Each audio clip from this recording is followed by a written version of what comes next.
क्या तुमने कभी महसूस किया है कि तुम किसी कमरे में मौजूद तो होते हो, पर असल में वहां होते नहीं हो?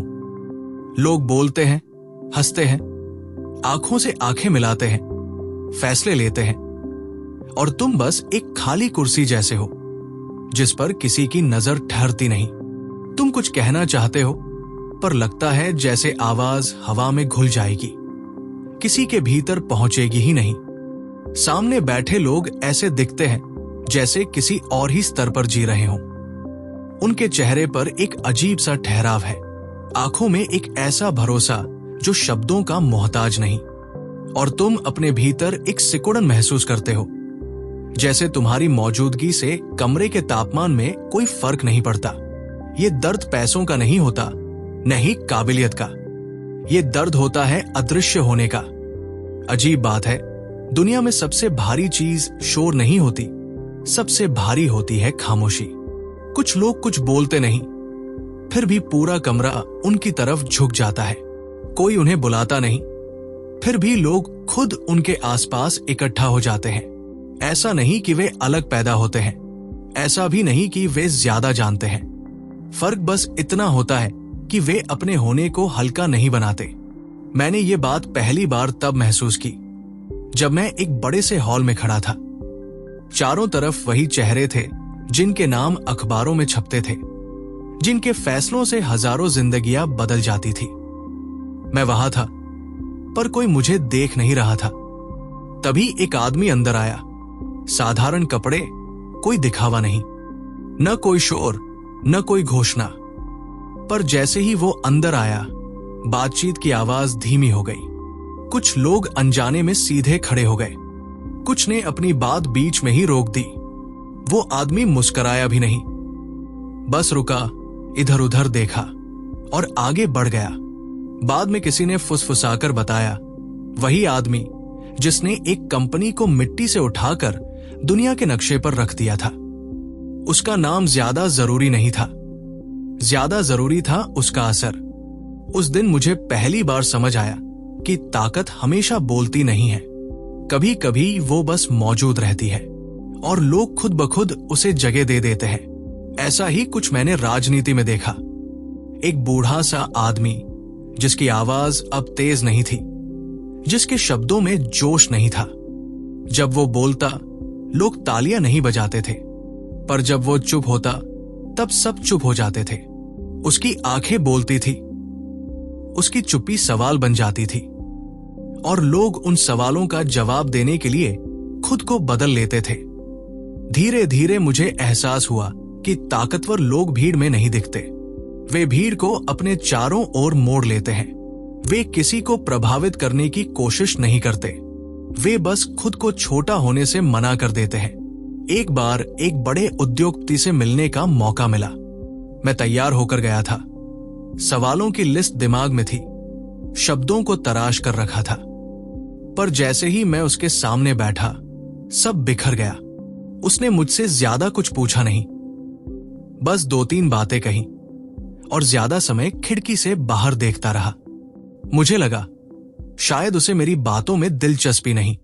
बाद में समझ आया, वो मेरी बातों को नहीं, मेरी बेचैनी को देख रहा था। मेरी आंखों की जल्दी, मेरी आवाज की हल्की कंपन। वो देख रहा था कि मैं कुछ साबित करने आया हूं। और उसी पल, बिना कुछ कहे, मैंने खुद को उसकी नजर में छोटा कर दिया। ताकतवर लोग शब्द नहीं पकड़ते, वे हालत पकड़ते हैं। वे ये नहीं सुनते कि तुम क्या कहते हो, वे ये महसूस करते हैं कि तुम किस जगह से बोल रहे हो। इतिहास में ऐसे अनगिनत चेहरे हैं। एक सेनापति था जिसने बहुत कम भाषण दिए। उसकी सेना उसे इसलिए नहीं मानती थी कि वह चिल्लाता था, बल्कि इसलिए कि वो सबसे आगे चलता था। जब सब पीछे हटते थे, वो रुक जाता था। उसकी पीठ देखकर लोगों को भरोसा होता था। उसका नाम आज किताबों में है, पर उसकी असली ताकत उन पलों में थी जब उसने कुछ नहीं कहा। धीरे धीरे ये साफ होने लगा कि संबंध ऐसे नहीं बनते जैसे लोग सोचते हैं। वे आग्रह से नहीं बनते, वे ध्यान से बनते हैं। और ध्यान मांगा नहीं जाता, ध्यान खिंचता है। एक अमीर व्यापारी था जिसे लोग लालची कहते थे। पर जो उसके करीब थे वे जानते थे कि वो वफादारी का भूखा था। वो किसी को जल्दी अपना नहीं बनाता था। वो लोगों को छोटे छोटे इम्तिहान देता था। कभी देर से मिलने बुलाता, कभी चुप रह जाता, कभी किसी और की बात ज्यादा सुनता। जो लोग बेचैन हो जाते, जो लोग खुद को साबित करने लगते, वे धीरे धीरे उसकी नजरों से उतर जाते। जो लोग स्थिर रहते, जो अपनी जगह पर टिके रहते, वही उसके आसपास रह जाते। ये कोई चाल नहीं थी, ये उसकी प्रकृति थी। वो देखना चाहता था कि कौन उसके सामने झुकता है और कौन बस खड़ा रहता है। इसी तरह एक लेखक था जिसकी किताबें सत्ता के गलियारों में पढ़ी जाती थी। वो बहुत कम लोगों से मिलता था। जब मिलता, ज्यादा कुछ नहीं कहता। लोग उसके सामने अपनी जिंदगी खोल देते थे। बाद में वही लोग उसकी सलाह को कानून मान लेते थे। उसने कभी खुद को गुरु नहीं कहा। उसने बस लोगों को बोलने दिया और उनकी बातें, उनकी कमजोरियां उसकी ताकत बन जाती थी। समय के साथ मुझे एहसास हुआ कि ताकतवर लोगों से जुड़ने का रास्ता बाहर से अंदर नहीं जाता, वो अंदर से बाहर आता है। जब तुम अपने भीतर की जल्दबाजी छोड़ देते हो, जब तुम ये चाहत छोड़ देते हो कि कोई तुम्हें माने, तभी कोई तुम्हें देखता है। पर यह रास्ता सीधा नहीं है। यहां हर मोड़ पर एक परीक्षा होती है। कभी तुम्हें अनदेखा किया जाता है, कभी तुम्हें जानबूझकर देर से जवाब दिया जाता है, कभी तुम्हें भीड़ में अकेला छोड़ दिया जाता है। ये सब संयोग नहीं होते, ये देखे जाते हैं। एक बार मैंने देखा एक युवा आदमी, बहुत होशियार, बहुत तेज। उसे एक बड़े नेता के पास बैठने का मौका मिला। शुरुआत में नेता ने उसे खास ध्यान नहीं दिया। वो युवक बेचैन हो गया, बीच बीच में बोलने लगा, अपनी समझ दिखाने लगा। थोड़ी देर बाद नेता उठा और चला गया। उस दिन के बाद वो युवक फिर कभी उस कमरे में नहीं दिखा। उसी कमरे में एक और आदमी था। उसने कुछ नहीं कहा, बस सुना। जब उससे पूछा गया, उसने 2 वाक्य बोले और रुक गया। वे वाक्य कमरे में रह गए।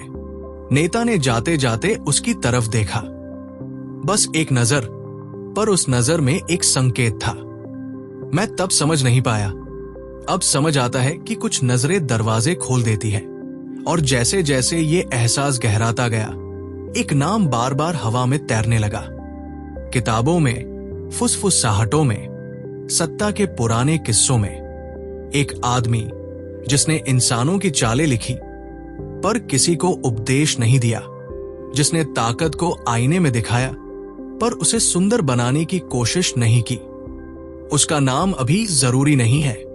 जरूरी यह है कि उसकी सोच आज भी जिंदा है, उन कमरों में जहां फैसले लिए जाते हैं। अब सवाल ये नहीं रहा कि ताकतवर लोग कैसे बनते हैं। सवाल ये बनने लगा कि वे पहचानते कैसे हैं, किसे पास आने देते हैं और किसे दूर रखते हैं। और जैसे ही ये सवाल भीतर बैठा, मुझे एहसास हुआ कि असली खेल अब शुरू होने वाला है। क्योंकि अगली बार जब तुम किसी ऐसे कमरे में जाओगे जहां ताकत मौजूद हो, तो तुम्हें बोलने से पहले ये समझना होगा कि वहां खामोशी क्या कह रही है। और ये समझ अभी पूरी तरह खुली नहीं है, बस दरार आई है और उसके पीछे कुछ और गहरा इंतजार कर रहा है। उस दरार के पीछे जो था वो कोई रहस्य नहीं था, बल्कि एक अजीब सी सच्चाई थी जिसे लोग देखकर भी अनदेखा कर देते हैं। ताकतवर लोग तुम्हें परखते नहीं जैसे कोई परीक्षा ली जा रही हो। वे तुम्हें महसूस करते हैं जैसे कोई कमरे का तापमान महसूस करता है। तुम जैसे ही अंदर कदम रखते हो, कुछ न कुछ बदलता है या नहीं बदलता, वही सब कुछ तय कर देता है। मैंने खुद को बार बार ऐसे कमरों में पाया जहां लोग बहुत कम बोलते थे। वहां हंसी तेज नहीं होती थी, वहां सवाल सीधे नहीं पूछे जाते थे, वहां हर बात के पीछे एक इंतजार छुपा होता था। अगर तुम उस इंतजार को भरने की कोशिश करते तो तुम हार जाते। अगर तुम उसे रहने देते तो शायद कुछ बदलता। एक बार एक बड़े कारोबारी के घर डिनर पर बुलाया गया। टेबल पर 10 लोग थे। सब अपने अपने क्षेत्र में नाम थे। बातचीत हल्की थी, जैसे किसी भी पल गहरी हो सकती हो, पर कोई उसे गहराई में नहीं ले जा रहा था। मैं भी चुप था। सामने बैठे आदमी को सब सुन रहे थे, पर वो कुछ खास नहीं कह रहा था। बस बीच बीच में सिर हिलाता, कभी किसी की बात दोहराता, कभी चुप हो जाता। धीरे धीरे मैंने महसूस किया कि असल में वही बातचीत चला रहा था। वो दिशा नहीं दे रहा था, वो जगह दे रहा था, और लोग उस जगह को भरने के लिए खुद को खोल रहे थे। डिनर के अंत में जब लोग उठने लगे, वही आदमी मेरे पास आया और बोला, तुम ज्यादा बोले नहीं। उसकी आवाज में न सवाल था न तारीफ, बस एक तथ्य।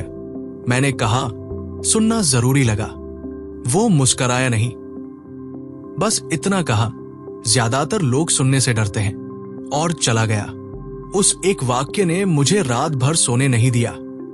ताकतवर लोग डर पहचानते हैं।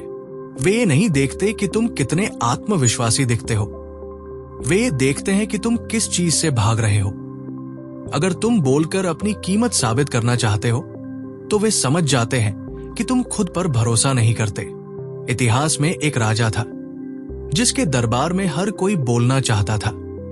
जो सबसे ज्यादा बोलता वही सबसे पहले गिरता, जो चुप रहता वही बचता।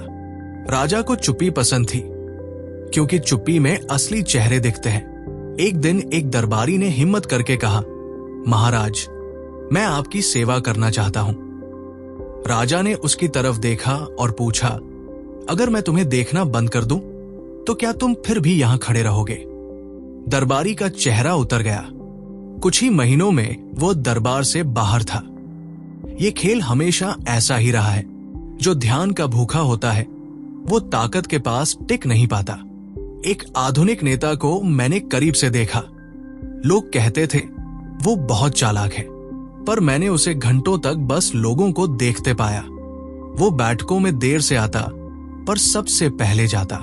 वो सवालों का जवाब नहीं देता, वो सवाल छोड़ देता।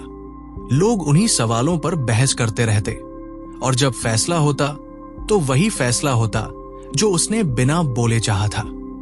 धीरे धीरे मुझे एहसास हुआ कि ताकतवर लोग अपने आसपास ऐसे लोगों को रखते हैं जो उनके खालीपन से डरते नहीं, जो उस जगह को भरने की कोशिश नहीं करते। एक युवा महिला थी, बहुत तेज, बहुत पढ़ी लिखी। उसे एक बड़े मीडिया मालिक के साथ काम करने का मौका मिला। पहले दिन उसने अपने सारे आइडिया खोल दिए। दूसरे दिन उसने और ज्यादा मेहनत दिखाई। तीसरे दिन वो थक गई। मालिक ने कुछ नहीं कहा।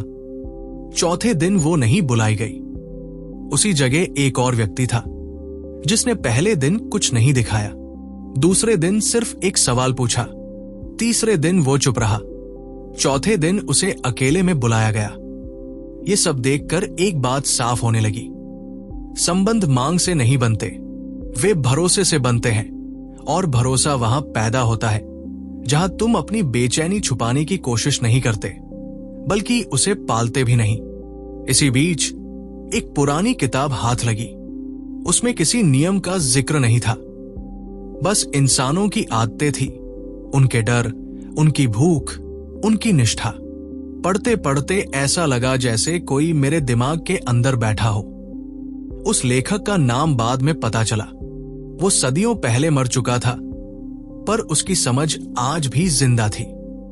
उसने लिखा नहीं था कि क्या करना चाहिए, उसने बस ये दिखाया था कि लोग क्या करते हैं जब उन्हें लगता है कि कोई देख रहा है। उस किताब को पढ़ने के बाद कमरों की आवाज बदल गई। अब मुझे सुनाई देने लगा कि कौन कब झूठ बोल रहा है, कौन कब अपनी जगह खो रहा है, कौन कब अपने को बचाने की कोशिश कर रहा है। एक शाम उसी हॉल में फिर से गया जहां पहले खुद को अदृश्य महसूस किया था। इस बार मैंने कुछ अलग किया। मैंने कुछ नहीं किया, न ज्यादा मुस्कराया, न ज्यादा सीधा खड़ा हुआ। बस वहां रहा जैसे मैं कहीं और नहीं होना चाहता। कुछ देर बाद वही आदमी जो कभी कमरे को चुप करा देता था, मेरे पास आकर खड़ा हो गया। उसने कुछ नहीं कहा, मैं भी चुप रहा। उस चुप्पी में कोई असहजता नहीं थी, बस एक ठहराव था। उसने धीरे से कहा, लोग यहां कुछ पाने आते हैं, बहुत कम लोग यहां रहने आते हैं। और फिर वो चला गया। उस रात मुझे समझ आया कि ये सब एक खेल नहीं है, ये एक पहचान है। या तो तुम खुद को हर जगह साबित करते फिरते हो, या तुम अपनी जगह खुद बनाते हो। पर यह समझ अभी अधूरी थी, क्योंकि जैसे ही ये एहसास भीतर बैठा, एक और सच्चाई सामने आई।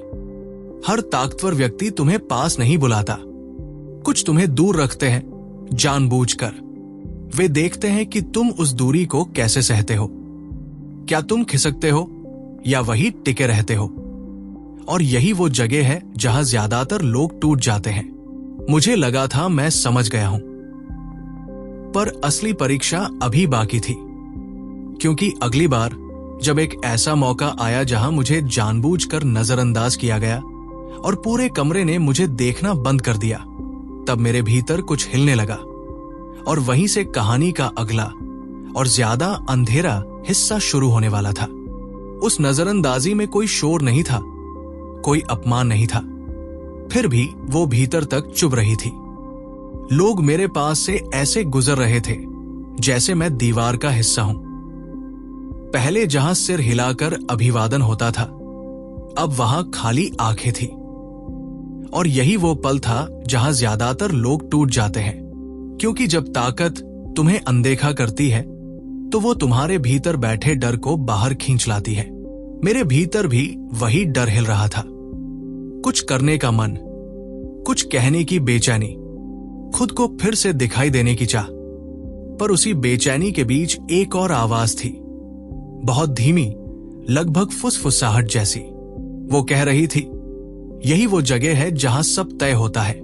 मैंने कुछ नहीं किया, न शिकायत, न कोशिश, बस उस अदृश्यपन को सहा। ये आसान नहीं था। ये ऐसा था जैसे तुम बिना ढाल के खड़े हो और हर नजर तुम्हें चीरकर निकल रही हो। तभी मैंने देखा, एक और आदमी भी उसी हालत में था। वो भी अनदेखा किया जा रहा था। फर्क बस इतना था कि उसके चेहरे पर कोई तनाव नहीं था। वो आराम से बैठा था, जैसे ये सब उसकी योजना का हिस्सा हो। कुछ देर बाद वही लोग जो हमें देख नहीं रहे थे, उसी आदमी के आसपास खड़े हो गए, जैसे किसी ने अदृश्य इशारा किया हो। मैंने उससे बाद में पूछा, तुम्हें बुरा नहीं लगा? उसने मेरी तरफ देखा, जैसे सवाल बचकाना हो। बोला, अगर मैं हर बार अनदेखा होने पर हिल जाऊं तो मैं अपनी जगह कभी नहीं बना पाऊंगा। कुछ लोग दूरी से परखे जाते हैं। उस रात मुझे पहली बार समझ आया कि ताकत सिर्फ करीब बुलाकर नहीं परखती, वो दूर रखकर भी देखती है। एक पुरानी कहानी याद आई। एक राजा था जो नए लोगों को दरबार में जगह नहीं देता था। वो उन्हें महीनों तक बाहर इंतजार करवाता। जो लोग शिकायत करते वे कभी अंदर नहीं आते। जो लोग इंतजार में भी शांत रहते वही राजा के सबसे करीबी बनते। राजा जानता था कि जो दूरी सह सकता है वही पास रहना भी जानता है। आज भी वही हो रहा है, बस राजमहल बदल गए हैं। एक कॉर्पोरेट मीटिंग में मैंने देखा, एक वरिष्ठ अधिकारी ने जानबूझकर एक व्यक्ति की बात काट दी। वो व्यक्ति चुप हो गया। उसकी आंखों में गुस्सा था, पर उसने कुछ नहीं कहा। मीटिंग के बाद वही अधिकारी उसे अलग ले गया। दोनों देर तक बात करते रहे। अगले हफ्ते वही व्यक्ति एक बड़े फैसले का हिस्सा था। लोग समझते हैं कि सम्मान ऊंची आवाज से मिलता है, असल में सम्मान ठहराव से मिलता है। धीरे धीरे मुझे ये भी दिखने लगा कि ताकतवर लोग वफादारी को कैसे परखते हैं। वे सीधे नहीं पूछते तुम मेरे साथ हो या नहीं। वे बस तुम्हें ऐसे हालात में डाल देते हैं जहां तुम्हें चुनना पड़ता है। कभी किसी और की बुराई सामने रखते हैं, कभी तुम्हें किसी का राज बताते हैं और फिर देखते हैं कि तुम क्या करते हो। एक प्रसिद्ध संपादक था जिसकी एक बात से करियर बनते और बिगड़ते थे। उसने एक युवा पत्रकार को एक गोपनीय जानकारी दी। जानकारी ज्यादा बड़ी नहीं थी, पर संवेदनशील थी। पत्रकार ने उसे किसी और को नहीं बताया। हफ्तों तक चुप रहा। बाद में वही संपादक उसे अपने सबसे करीब ले आया। ये सब किसी नियम के तहत नहीं होता। ये एक पुरानी समझ है जो ताकत के आसपास खुद ही बन जाती है। उसी किताब के पन्नों में एक वाक्य था जिसे पढ़कर मैं देर तक रुका रहा। उसमें लिखा नहीं था कि भरोसा कैसे जीता जाए। उसमें बस ये दिखाया गया था कि भरोसा कैसे खोया जाता है। और मुझे एहसास हुआ कि ताकतवर लोग ज्यादातर यही देखते हैं, तुम भरोसा तोड़ने से कितनी दूर रह सकते हो। अब कमरों में बैठकर मुझे नए तरह के संकेत दिखने लगे। कौन किसी का नाम ले रहा है और कौन नाम छोड़ रहा है, कौन किसी की तारीफ खुले में कर रहा है और कौन चुपचाप उसका काम बढ़ा रहा है। असली रिश्ते हमेशा आवाज से दूर बनते हैं। एक शाम वही व्यक्ति जिससे सब डरते थे मेरे पास आकर बैठा। उसने कहा, लोग सोचते हैं कि ताकत का मतलब डर पैदा करना है। असल में ताकत का मतलब है लोगों को अपने असली रूप में देखने देना। उसने मेरी तरफ देखा और बोला, तुम अभी तक अपना असली रूप छुपा रहे हो। वो उठकर चला गया। उस वाक्य ने मेरे भीतर कुछ खोल दिया और कुछ बंद भी कर दिया, क्योंकि मुझे एहसास हुआ कि मैं अब उस मोड़ पर हूं जहां या तो मैं वही बनूंगा जो सब बनते हैं, या फिर कुछ ऐसा छोड़ना पड़ेगा जो मुझे अब तक सुरक्षित रखे हुए था। और यही वो पल था जहां अगली परत खुलने वाली थी, क्योंकि अब सवाल ये नहीं था कि ताकतवर लोग मुझे कैसे देखेंगे। सवाल ये था कि मैं खुद को किस नजर से देखने के लिए तैयार हूं। उस नजर से खुद को देखना आसान नहीं होता, क्योंकि जब तुम भीतर झांकते हो तो सबसे पहले वही दिखता है जिसे तुम सालों से छुपाते आए हो।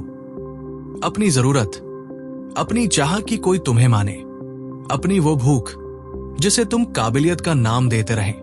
ताकतवर लोग इस भूख को दूर से पहचान लेते हैं।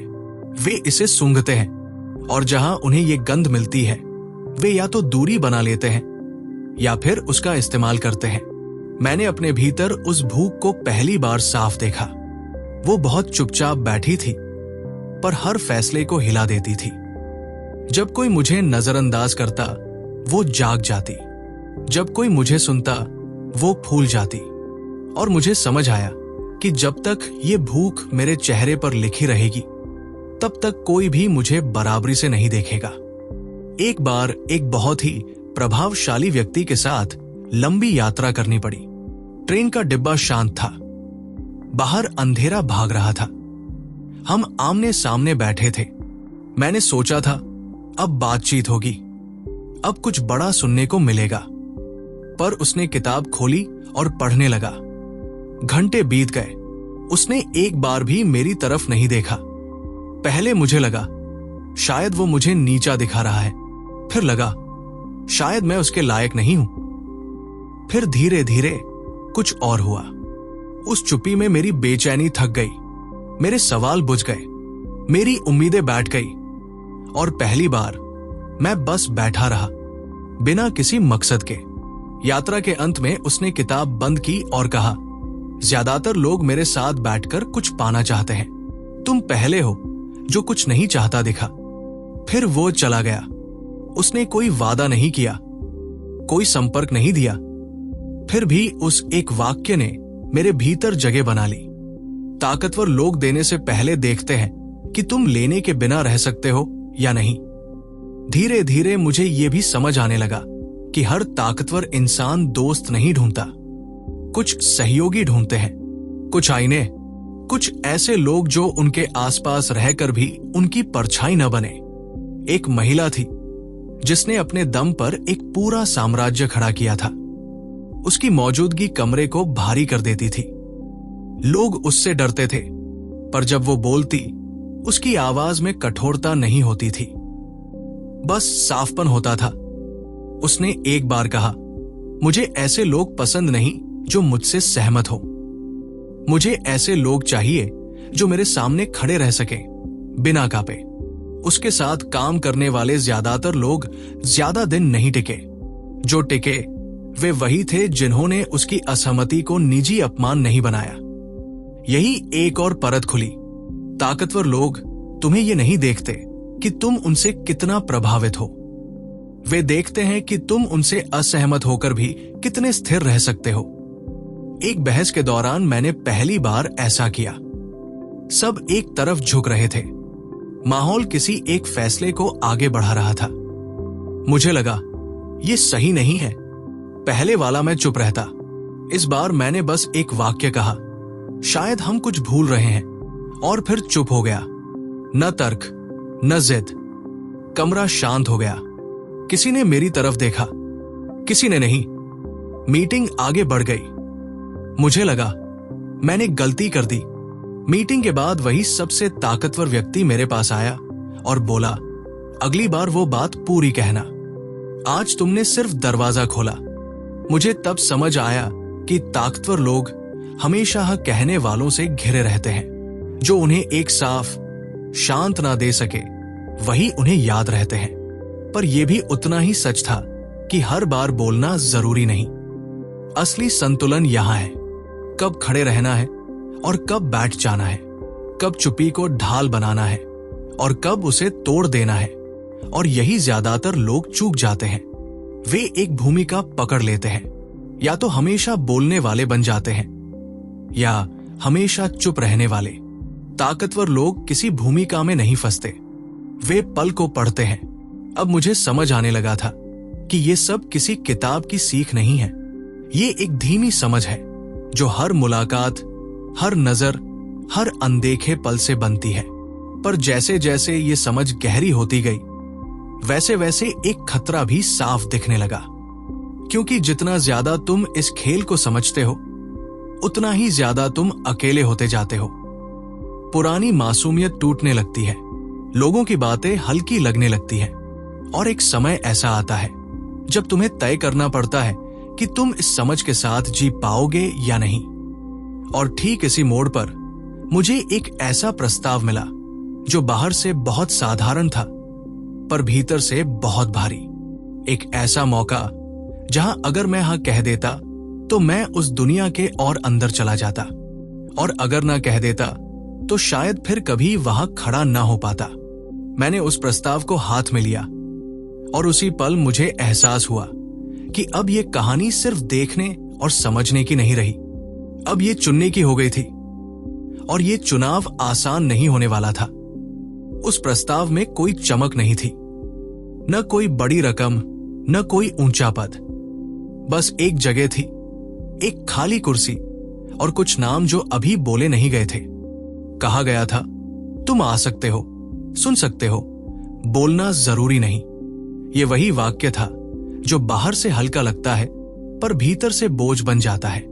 क्योंकि जहां बोलना जरूरी नहीं होता, वहां हर हरकत बोली जाती है। मैं जानता था ये कोई इनाम नहीं है, ये एक और परीक्षा है। यहां देखा जाएगा कि मैं उस कुर्सी पर बैठकर खुद को कैसे संभालता हूं। क्या मैं उसे अवसर समझकर पकड़ लूंगा या बोझ समझकर झुक जाऊंगा। पहली बैठक में मैं सबसे आखिर में पहुंचा, जानबूझकर नहीं, बस ऐसा हुआ। कमरे में पहले से कुछ लोग बैठे थे, वही चेहरे, वही ठहराव। कोई स्वागत नहीं, कोई परिचय नहीं, बस एक नजर, और फिर बातचीत आगे बढ़ गई। मैं चुपचाप बैठ गया। कुर्सी ठंडी थी, ऐसा लग रहा था जैसे वो मुझे स्वीकार नहीं कर रही हो। बातों के बीच बीच में कुछ नाम लिए जा रहे थे, कुछ फैसलों की परछाइयां दीवारों पर चल रही थी। मुझे समझ आ रहा था, पर पूरी तरह नहीं, और यही अधूरापन सबसे भारी था। एक आदमी बार बार मेरी तरफ देख रहा था, उसकी आंखों में जिज्ञासा नहीं थी, वहां एक माप था, जैसे वो तय कर रहा हो कि मैं कितना झेल सकता हूं। बैठक के बीच में अचानक मुझसे पूछा गया, तुम क्या सोचते हो? सवाल सीधा था, पर उसके नीचे बहुत कुछ छुपा था। ये सिर्फ राय नहीं पूछी जा रही थी, ये देखा जा रहा था कि मैं किस तरफ झुकता हूं। मैंने जवाब देने से पहले एक पल लिया। वो पल लंबा लगा, कमरे में हल्की बेचैनी फैल गई। फिर मैंने कहा, मुझे अभी पूरी तस्वीर नहीं दिख रही, शायद मुझे सुनना चाहिए। कमरे में कोई प्रतिक्रिया नहीं हुई, ना हां न ना, बस बातचीत आगे बढ़ गई। पर मुझे महसूस हुआ कुछ बदल गया है।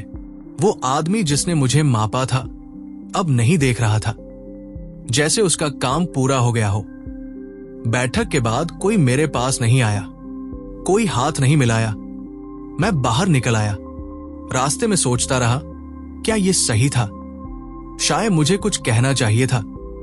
शायद मैंने मौका खो दिया। अगले हफ्ते फिर बुलावा आया।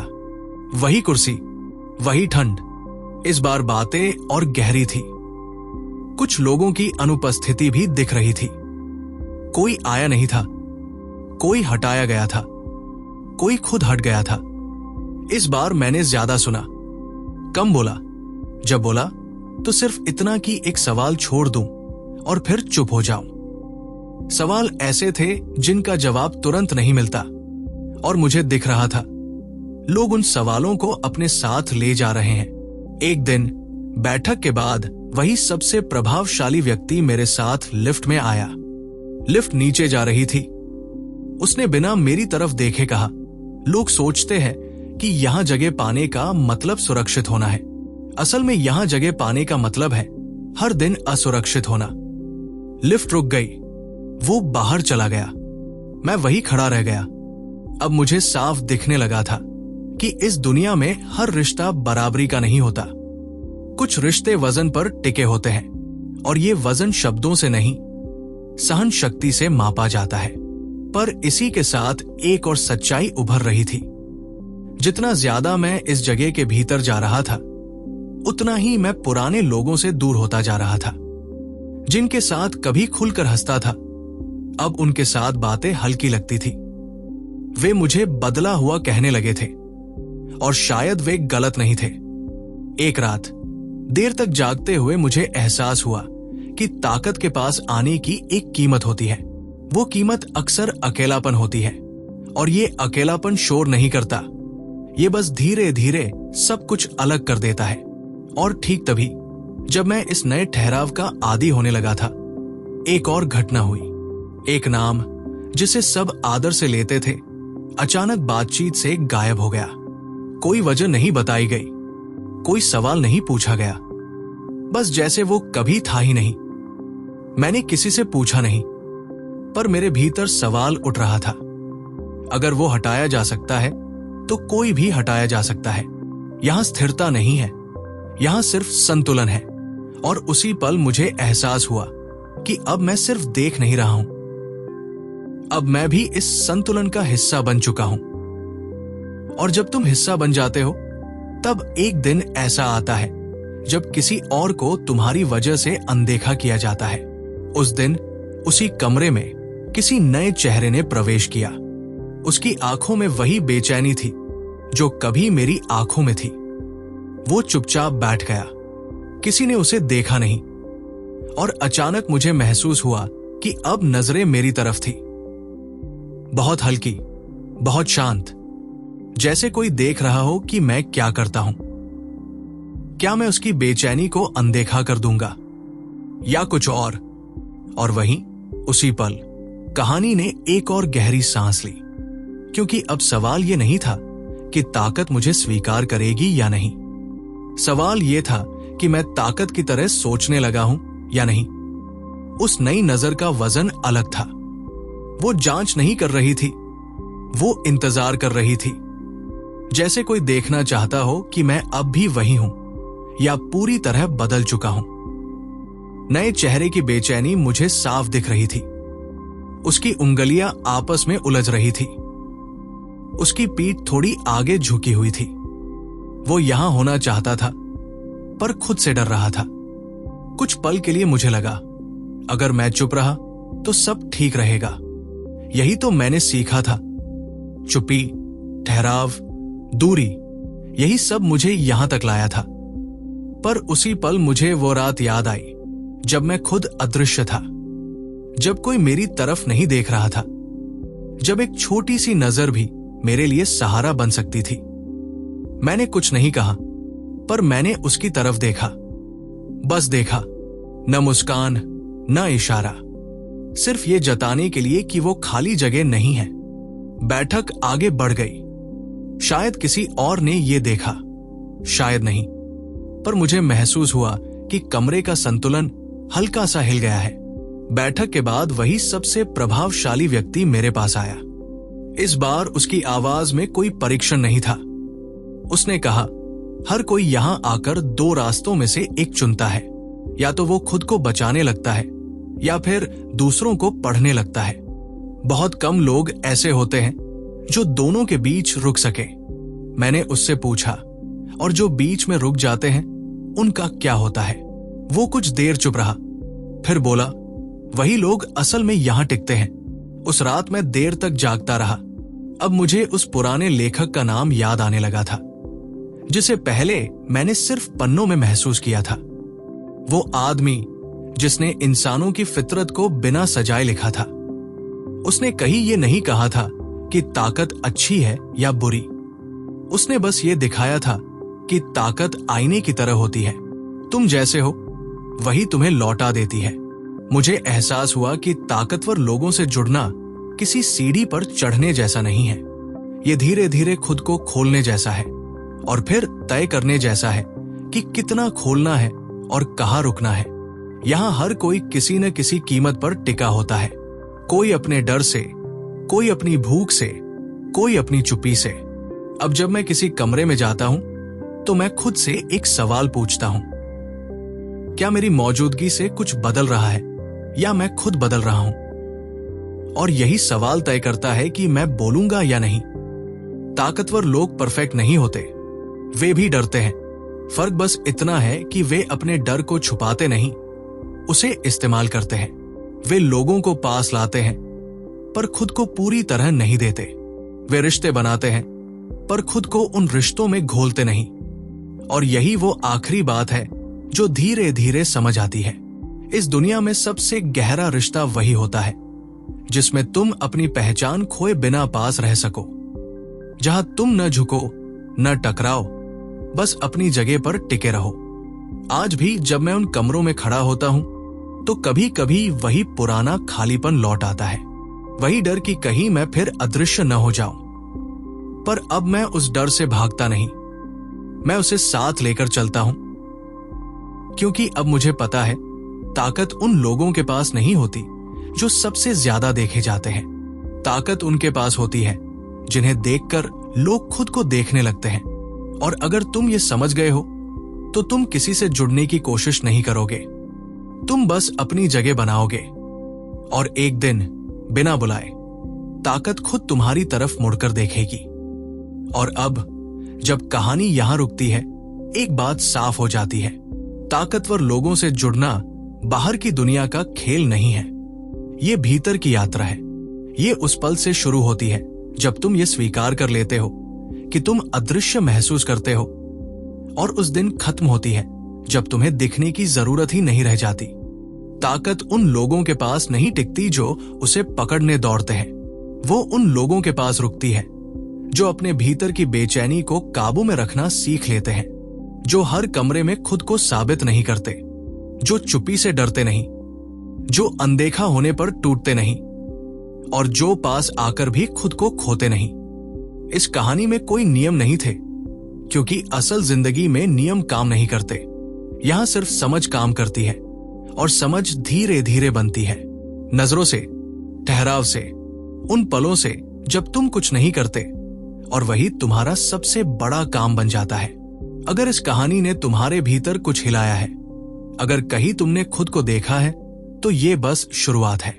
ऐसे विचार, ऐसी मनोवैज्ञानिक सच्चाइयां और ऐसी कहानियां जो तुम्हें दुनिया को अलग नजर से देखने पर मजबूर करें, यही सब आगे भी मिलता रहेगा।